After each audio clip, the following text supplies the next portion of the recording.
Hanani the seer came to Asa, king of Judah, and said to him, because you have relied on the king of Aram and not on the Lord your God, the army of the king of Aram has escaped from your hand.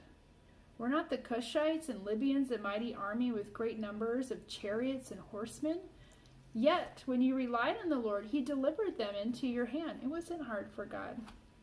For the eyes of the Lord, here's our verse, for the eyes of the Lord range throughout the earth to strengthen those whose hearts are fully committed to him. Here's the second part of our verse. You've done a foolish thing, and from now on you will be at war. And Asa was angry with the seer because of this. He was so enraged that he put him in prison, and at the same time Asa brutally oppressed some of the people. That's a pretty sad way to end. After following God and seeking him and encouraging people, in the end, he goes to the king of Aram instead of to the Lord to deliver him. And the seer reminds him, didn't you remember that the eyes of the Lord are ranging throughout the earth to strengthen those whose hearts are fully committed to him? Don't you remember when you had to go to war before with these other countries and you were vastly outnumbered and surrounded on every side? And didn't God come to your aid? He forgot. He forgot what God had done in his life. This is why it's important to record those things in your life, ladies, to go back to when you're in a difficult situation and the enemy is lying and making you feel discouraged, that you would not forget the good things that God has done and the blessing, right? He forfeited that blessing. If you had relied on him, you would have had victory against the king of Aram, not just the king of Israel. And so we see on our next to the last point, in the end, Asa chose to foolishly rely on others for protection and security. It says the Lord is a strong tower. The righteous run to him and are safe. And that's what we keep in the forefront of our mind. Run to him and you will be safe. But here's the very end. In the events in 2 Chronicles 16:11 says, the events of Asa's reign from beginning to end are written in the book of the kings of Judah and Israel. And in the 39th year of his reign, Asa was afflicted with the disease of his feet.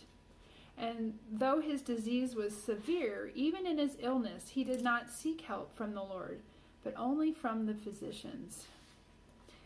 You know, I think that God sent that disease with his foot as one last merciful act to turn his heart back to the Lord. And we see that even though he was afflicted, even in hardship, he refused to seek help from God.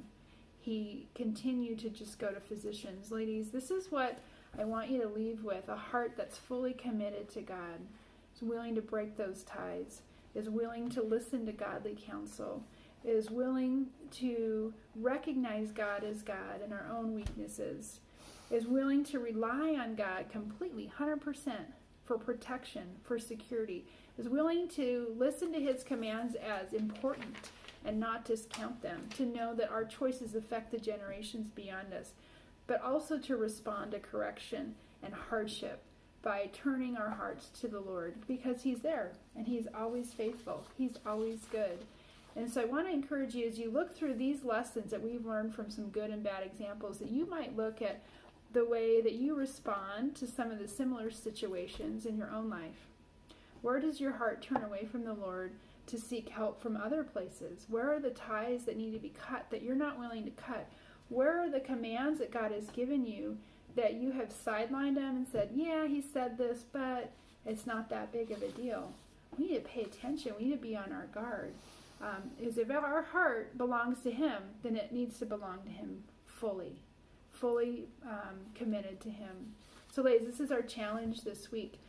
Eva, would you add anything to that? That's a lot of information. It's a lot of information. We're going to try to digest it, and I think you're doing a great job getting this out, because this is all kind of new and, fresh for us that haven't been back in the Old Testament. We're used to the New Testament that kind of lays it out point by point, but this is like really deep thinking. Yeah, so this is going to set the tone for the rest of the years. We look at the stories we're reading, these principles that we just talked about today.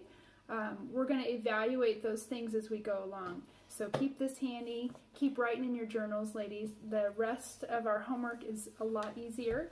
Next week we're reading one chapter. And I want you to focus on the phrase that we're looking at is more evil than before. We're going to be looking at what does sin look like, because it doesn't get any better. We're now going to be looking at Zimri, Omri, and Ahab on our list. And that's right where Elijah begins. And so take a look at 1 Kings 16. I want you to write down lessons that you learn about sin and evil and what happens as we allow it to continue through the generations. So with that, ladies, thank you for joining us today. We hope you're enjoying your time in the Word with Jesus. He's always good. And we'll see you back here next week. Have a great week.